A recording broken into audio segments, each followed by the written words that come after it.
Hey guys, आप सुन रहे थे मेरे साथ मनमर्सियाँ भाग 48। लवली ने भुआ और फूफा को जो दवा दी थी उसे खाकर भुआ और फूफा कुछ देर के बाद गहरी नींद में सो गए। लवली मुस्कुराते हुए कमरे से बाहर आया और नजर सामने से आती शगुन पर पड़ी। शगुन लवली के पास आई और कहा, लवली भैया, आपने भुआ जी और फूफा जी को अच्छा सबक सिखाया, लेकिन मुझे अब उन्हें लेकर चिंता हो रही है। बार बार वॉशरूम जाकर कहीं उनकी तबीयत खराब ना हो जाए। वे लोग कहाँ हैं? मैं उन्हें दवा देकर आती हूँ।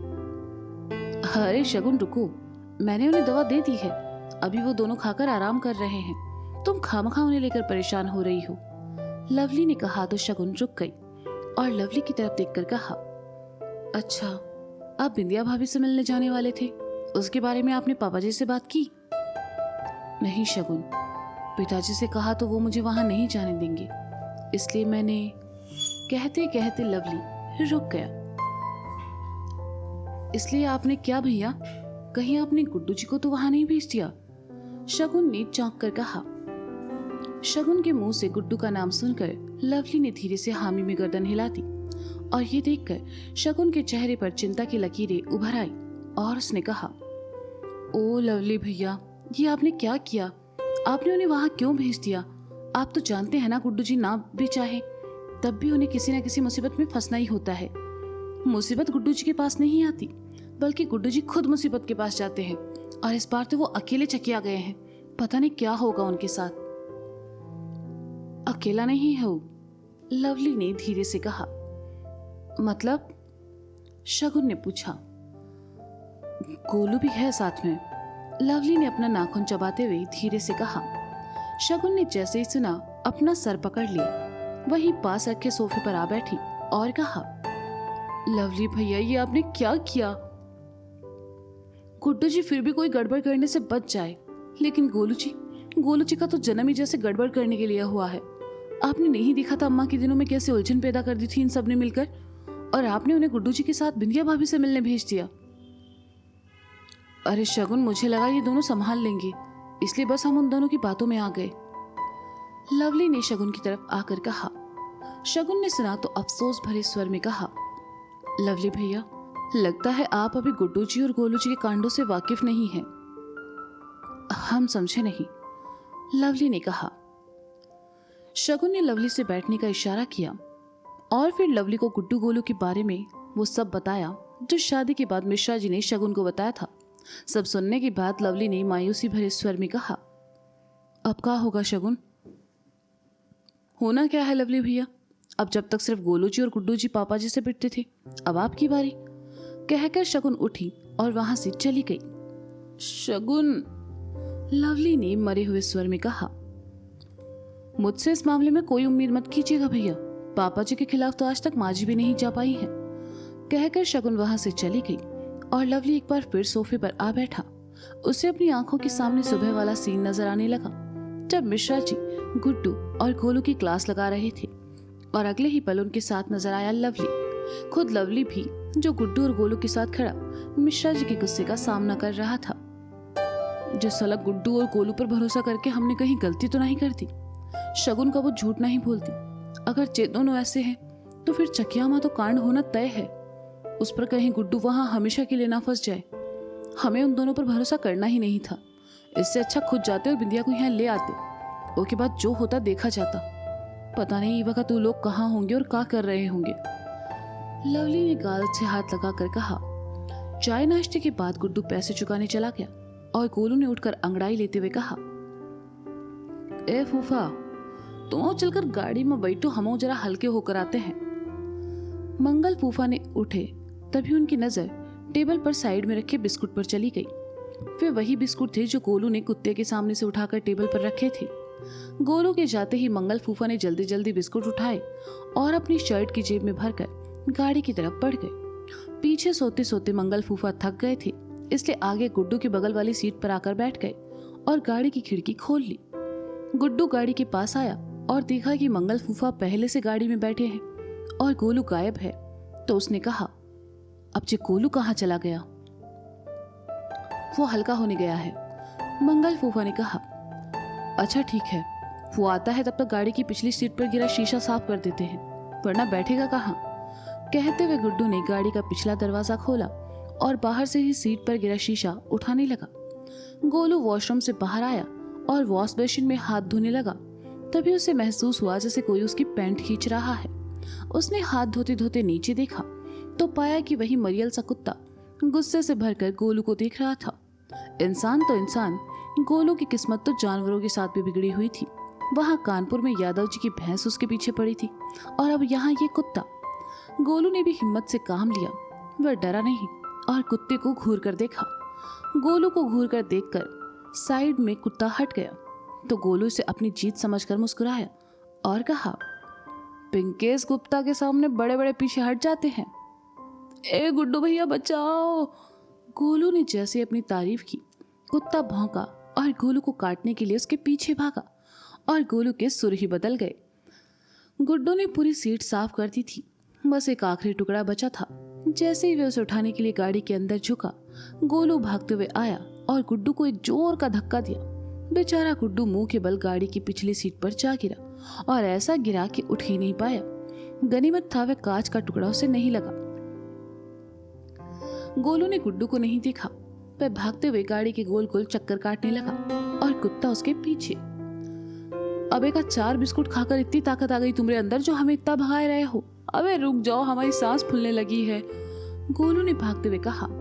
तभी पिछली सीट पर दरवाजा खुला और गोलू लपक कर अंदर बैठ गया और दरवाजा बंद कर लिया। वो इतनी भागम भाग में था कि उसने ये भी नहीं देखा कि पिछली सीट पर गुड्डू मुंह के बल औंधा पड़ा है।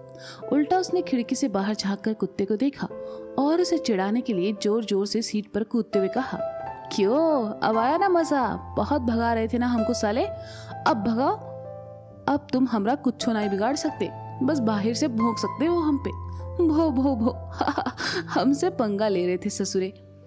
गोलू सीट के बजाय गुड्डू पर कूद रहा था, जिससे गुड्डू की बची खुची जान भी निकल गई और वह बेचारा बोल तक नहीं पाया। गोलू सिर्फ दिखने में दुबला पतला था, बाकी जान बहुत थी उसमें और वजन भी।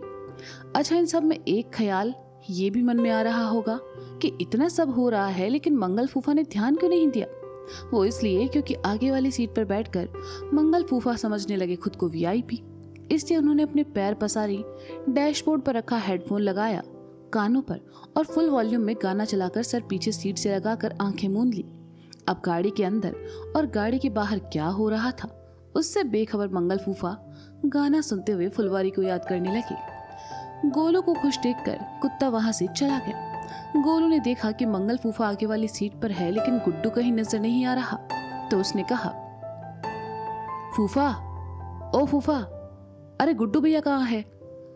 मंगल फूफा को कुछ सुने तब ना वो जवाब दे, लेकिन नीचे दबे गुड्डू ने सुना तो मरे हुए स्वर में कहा, अबे हम यहाँ है गोलू, तुम आए नीचे। गोलू ने सुना तो देखा वह सीट पर नहीं बल्कि गुड्डू पर बैठा है, तो जल्दी से साइड हुआ और गुड्डू को उठाकर बैठाते हुए कहा, अरे गुड्डू भैया, आप कहाँ यहाँ लेटकर मसाज ले रहे हैं? चंदौली नहीं जाना है का? गुड्डू ने सुना तो गोलू की गर्दन दबोची और 2-3 घूंसे मारकर कहा, साले, एक तो हमको धक्का देकर अंदर गिरा दिए, ऊपर से बकैती कर रहे हो हमारे साथ। जानते भी हो कितने वजन है तुम्हारे अंदर, ऊपर से हमारे ऊपर ऐसे कूद रहे हो जैसे हम स्लिप वेल का गद्दा हो।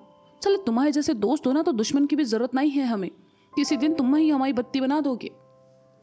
अरे गुड्डू भैया सॉरी, हमको नहीं ना पता था आप गाड़ी में है, माँ कसम सच बोल रहे हैं, वो सारा मरियल कुत्ता हमारे पीछे पड़ा था, हम ही घही घही में अंदर आ बैठे। सच कह रहे हैं गुड्डू भैया, यकीन कीजिए, गोलू ने मिमियाते हुए कहा।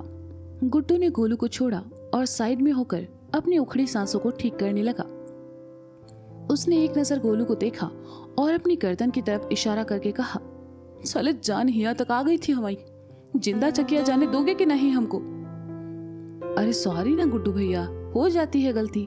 अच्छा काम कीजिए, आप पीछे बैठिए, गाड़ी हवाओं चलाते हैं, आप थोड़ा रेस्ट कीजिए। कहते हुए गोलू पीछे से आगे ड्राइवर वाली सीट पर चला आया और देखा कि मंगल फूफा आराम से मस्त हेडफोन लगाकर गाना सुन रहे हैं। तो गोलू ने अपना बायां हाथ उल्टा साइड मंगल फूफा के गाल पर छाप दिया। मंगल फूफा हड़बड़ा कर उठे और कहा, क्या हुआ? हमको क्या मारे?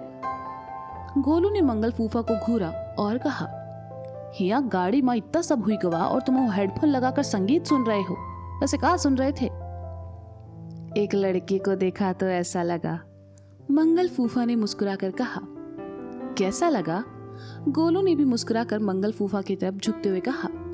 मंगल फूफा मुस्कुराए और कहा, जैसे खिलता गुलाब, जैसे शायर का ख्वाब, जैसे उजली किरण, जैसे वन में हिरन, जैसे चांदनी रात, जैसे नरमी की बात, जैसे उस शादीशुदा ना होकर बस हमारी होती तो कितना सही होता। मंगल फूफा बताते बताते भावनाओं में बह गए। हर दिल की बात गोलू के सामने कह दी। गोलू ने जैसे ही सुना उसकी मुस्कान गायब हुई और उसने गर्दन घुमाकर गुड्डू की तरफ देखकर कहा, ए गुड्डू भैया, जिस साला फूफा फिर फुलवारी के सपने देख रहा है। फूफा ने सुना तो तुरंत अपने ख्यालों से बाहर आया और हेडफोन कानों से हटाकर जल्दी से डैशबोर्ड पर रख दिया।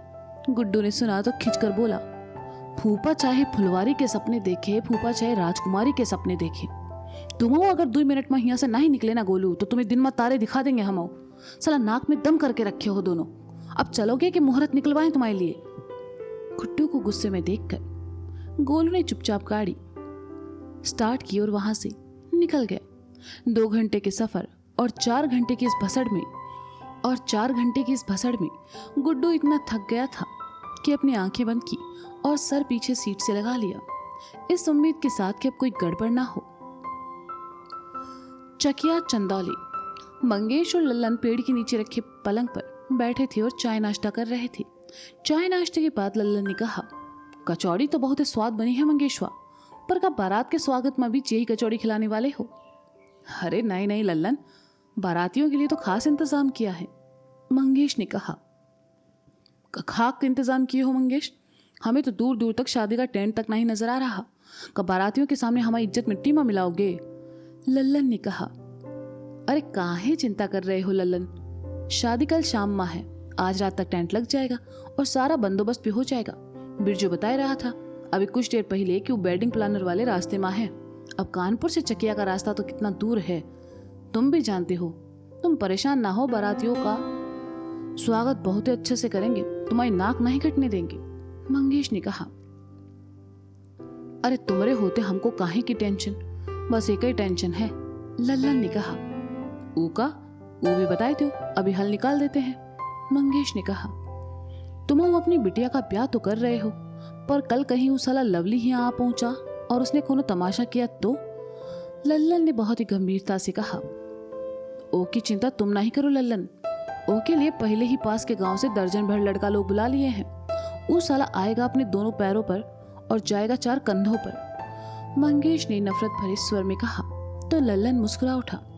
कुछ ही दूर अपने कमरे की खिड़की के पास खड़ी बिंदिया ने जब ये सुना तो डर के मारे उसने अपना हाथ अपने सीने पर रखा और कहा, जे हमने कहा किया, वो चिट्ठी भेजकर हमने कहीं लवली की जान को खतरे में तो नहीं डाल दिया?